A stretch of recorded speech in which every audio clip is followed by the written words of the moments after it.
America, ইহুদি, British, Israel এই জায়গায় 100% সফলতা অর্জন করছে।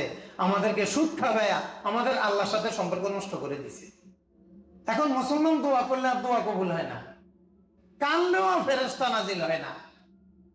কই আল্লাহ তাআলা তো আমাদের জন্য 5000 ফেরেশতা রাখছেন 999-এ, 5000 ফেরেশতা রাখছে স্পেশাল, যে তোমরা যখনই বিপদে পড়বা দোয়া করবা, যখন তোমাদের সৈন্য তোমাদের অস্ত্রবল কোনো কাজ করবে না, আমার রিজার্ভ ফেরেশতারা এসে তোমাদেরকে সাহায্য করে কাফেরদেরকে মূলোৎপাটন করে দিবে। এটা যেমনি ভাবে বদরও করেছে, কিয়ামত পর্যন্ত এই ফেরেশতা আল্লাহ রিজার্ভ রেখেছেন।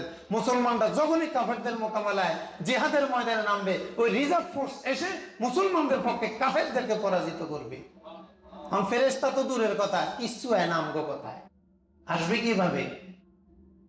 সব সুদ, যা চোখে দেখেন, দাড়ি, টুপি, জামা, পাঞ্জাবি, জুব্বা, পাগড়ি, হয়তো আমি সরাসরি সুদ খাই, অথবা অন্য কোনো ভাবে এটার মধ্যে সুদের প্রভাব আছে, যেটা থেকে আমি বেঁচে থাকা সম্ভব না। আচ্ছা, যেটা থেকে আপনি বেঁচে থাকা সম্ভব না সেটার কথা বাদ দিলাম, যে সুদটা থেকে আপনি বেঁচে থাকা সম্ভব, ওই সুদটা আপনি খাইলেন কেন বলেন? আপনি ব্যাংকে এফডিআর করছেন কেন? এটা তো আপনি ইচ্ছা করেই সুদ খাইতেছেন। আপনি ব্যাংকে ডিপোজিট করছেন কেন?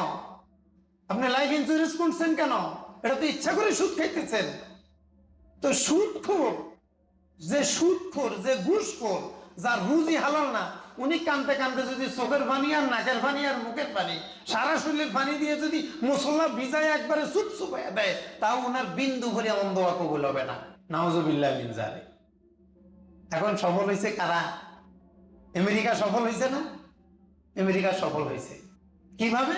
যখন মুসলমানদের দোয়া কবুলের বড় অন্তরায় যে মাধ্যম ছিল, বড় মাধ্যম, সেটা ছিল সুদ। এখন সুদ খাওয়াই দিছি, তোরা কানলেও তো আল্লাহ আর কথা শুনবে না। ওই যে রিজার্ভ করছিল, যারা এসে আমাদের মাইক দিত, আমেরিকার কি বিমান আছে? আমাদের মুসলমানদের এখন সব পুঁজিবাদ হয়ে গেছে।